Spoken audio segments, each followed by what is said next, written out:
Welcome to China Insights. I'm your host, Katie. In recent weeks, senior Chinese diplomats have been trying to get the United States to resume negotiations. The Chinese Communist Party hopes that the Biden administration will lift the various sanctions and restrictions imposed by former President Donald Trump. In a previous video, I said that any engagement with Communist China is bound to fail if it doesn't recognize the nature of the CCP regime. Here, we'll look at 5 common strategies that China uses to take advantage of the US and other foreign countries. Number 1. Using propaganda to cover up the CCP's misconduct. The People's Republic of China has been taking advantage of the US and other countries for years, from not allowing fair competition to forcing foreign companies in China to give up their technology. Enticed by China's low-paid workers and slave labor, Wall Street moved millions of manufacturing jobs to China. Because of Chinese intellectual property theft and spying, the United States lost trillions of dollars over the decades. These unequal practices led Trump to start the US-China trade war in 2018. After the US put tariffs on Chinese exports, the confrontation expanded to other areas such as technology, diplomacy, and human rights. This led to an economic and political crisis for the CCP. Communist China wasn't used to this kind of treatment. For 50 years, the US have been relatively soft on Beijing, leading to a profitable era of economic engagement with China. The whole time, the CCP convinced the world that it was a normal government, making great progress in building up China and improving living standards. The elites of many countries ignored China's human rights abuses and its unfair economic policies because they had huge investments in China. In other words, the CCP used propaganda and profit to win over America and other rich democratic countries. If the free world saw through these lies, the CCP would immediately find itself in grave danger. This is why Communist China has been so aggressive in seeking a return to talks with the United States. As two leading nations, China and the United States should first do their own business and at the same time cooperate for the common good of mankind, which is the expectation of the international community and the responsibility of a great power. This kind of statement has nothing to do with the trade problems between the US and China. They are just a way to divert attention from the fundamental problems in the trade war. Number 2, creating explanations to shift responsibility. Because of the trade war, US-China relations have hit a new low. Both the Republican and Democratic parties have condemned Beijing, and not just for Chinese trade practices. The CCP covered up the Wuhan coronavirus outbreak and falsely claimed that the virus came from other countries. Also, the American public's rising awareness of Chinese spying, drug trade, and other malicious activities puts pressure on the US government to take action. The CCP's strategy is to deflect responsibility for its actions. It does this by explaining the problem in a way that puts blame on other countries. According to Wang Yi, China's foreign minister, the current conflict between the US and China isn't the CCP's fault. Instead, it's because of, quote, serious misjudgments and misinterpretations made by the Trump administration.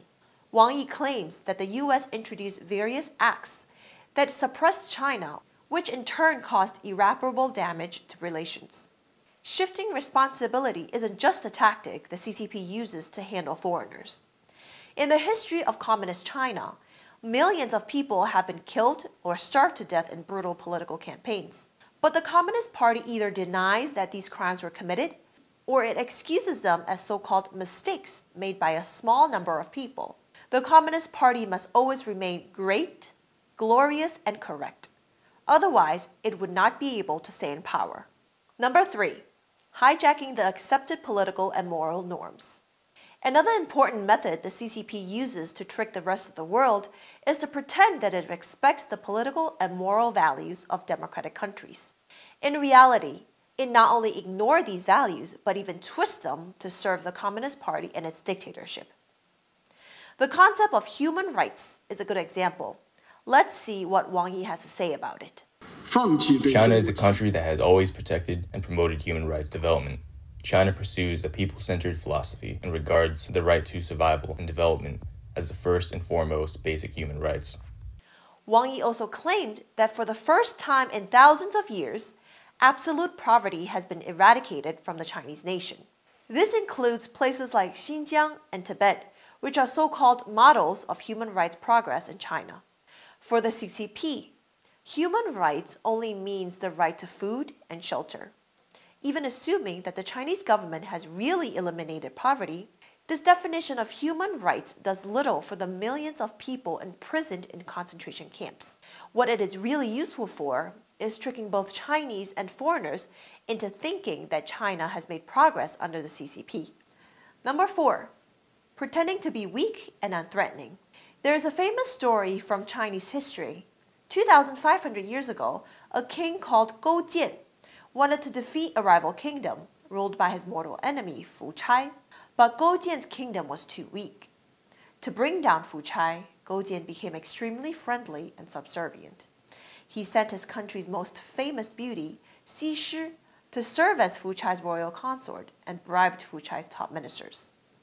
When Goujian launched a surprise attack, Fuchai was completely unprepared and his kingdom fell quickly.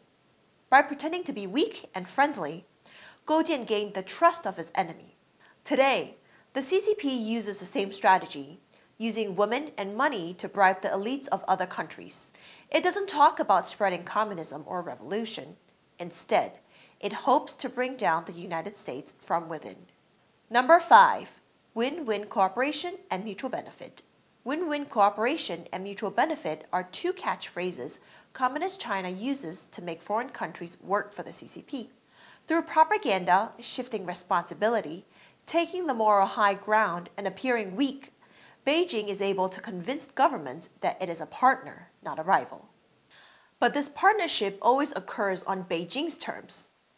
The CCP can do this because it ropes in foreign investors, while its propaganda paints a rosy picture of China. The international community treats the CCP with patience instead of holding it responsible for its crimes. Chinese officials never mention what concessions China will make when they negotiate with the US. They never promise to make political reforms or rectify their mistakes.